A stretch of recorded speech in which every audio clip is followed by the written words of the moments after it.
हम आज पढ़ेंगे फिर वही बीए फर्स्ट ईयर की पॉलिटी साइंस पढ़ने वाले हैं। फर्स्ट ईयर वालों की पढ़ने वाले हैं। प्रथम इकाई में हम पढ़ने वाले हैं हमारा फोर्थ टॉपिक जो है भारतीय संविधान की प्रस्तावना। तो हम इसमें देख लेते हैं कि इसमें कैसे कैसे प्रश्न बन सकते हैं। तो भारतीय संविधान की प्रस्तावना की विवेचना कीजिए। भारतीय संविधान की प्रस्तावना के मुख्य लक्षण या विशेषताओं को बताइए। तो हम जानते हैं कि इसका उत्तर हम कैसे लिखेंगे। तो पहले हम देखते हैं प्रस्तावना।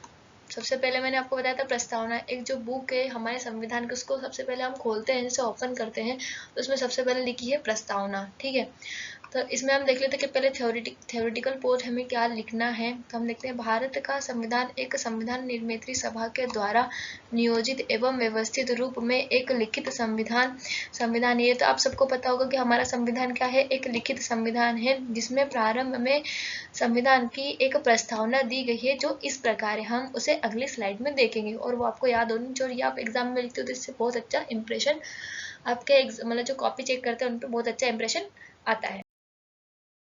तो हम प्रस्तावना देखते हैं। तो हम भारत के लोग भारत को संपूर्ण प्रभुत्व संपन्न समाजवादी धर्मनिरपेक्ष लोकतंत्रात्मक गणराज्य बनाने के लिए तथा उसके समस्त नागरिकों को सामाजिक आर्थिक और राजनीतिक न्याय विचार आएगा, यहाँ पे कुछ हो गया है उल्टा सीधा, अभिव्यक्ति विश्वास धर्म और उपासना की स्वतंत्रता प्रतिष्ठा और अवसर की समानता प्राप्त करने के लिए तथा उनके मन में व्यक्ति की गरिमा और राष्ट्र की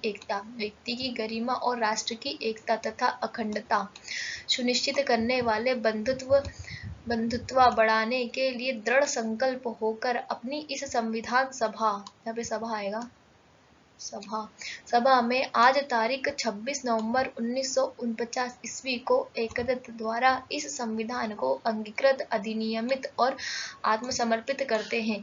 ये प्रस्तावना आपने सबको याद होनी चाहिए, जैसे कि मुझे भी याद है। मैंने मेरे एग्जाम टाइम में बहुत रटी थी इसको और मुझे एक्चुअल में याद हो ही गई थी और याद होनी भी चाहिए। तो इसको आप याद कर लीजिएगा, बहुत ईजी है। आप 4-5 बार पढ़ोगे ना तो ये आसानी से याद हो जाएगी।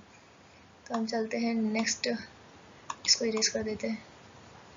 अब चलते हैं नेक्स्ट स्लाइड पे। तो इसके आगे क्या हुआ या इसके आगे क्या है इसकी प्रस्तावना में हम देखते हैं। तो हम जैसे आगे बढ़ते हैं तो प्रस्तावना के प्रारंभिक शब्द में ही यह भाव निहित है कि संविधान का उद्भव जनता की इच्छा से हुआ है।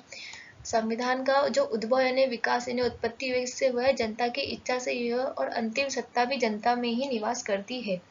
अब हम पॉइंट देख लेते हैं, ये भी एक पॉइंट ही है। हालांकि प्रस्तावना संविधान सभा के इस संकल्प की घोषणा है कि वह भारतीयों को संपूर्ण प्रभुत्व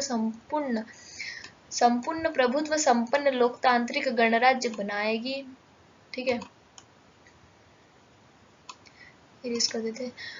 भारतीय शासन व्यवस्था के उन आधार तत्वों का वर्णन संविधान की प्रस्तावना में किया गया है जो अंतिम रूप से संविधान सभा द्वारा 26 नवंबर 1949 को पारित किए गए हैं। वस्तुतः संविधान की प्रस्तावना हमारे संविधान का सार है।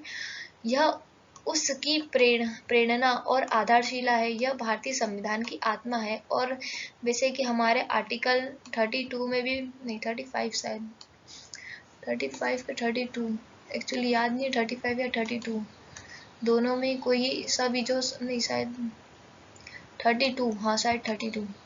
जो हमारा आर्टिकल 32 है उसको क्या होता है, BR अम्बेडकर जी ने क्या बोला है, संविधान की आत्मा कहा है। अब आगे चलते हैं और ये हमारा लास्ट पॉइंट है और ये हमारा सबसे मेन पॉइंट है कि इसमें क्या क्या परिवर्तन हुए हैं ये भी हम जान लेते हैं।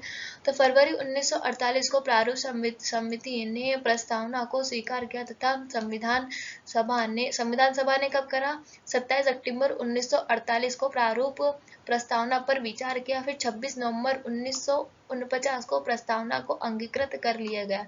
उसमें क्या हुआ था, फिर हुआ था 42वां संविधान संशोधन के बाद प्रस्तावना में कुछ और शब्द तथा भावों को जोड़ा गया। वो जो 3 शब्द ये है, एक तो समाजवादी धर्मनिरपेक्ष और अखंडता, इन 3 शब्दों को जोड़ा गया। आई होप गाइज आपको ये वीडियो अच्छी लगी होगी और ऐसे ही छोटी छोटी वीडियो हम आपके लिए लाते रहेंगे और आप हमारे साथ इसी के साथ बने रहिएगा। तो thank you so much guys.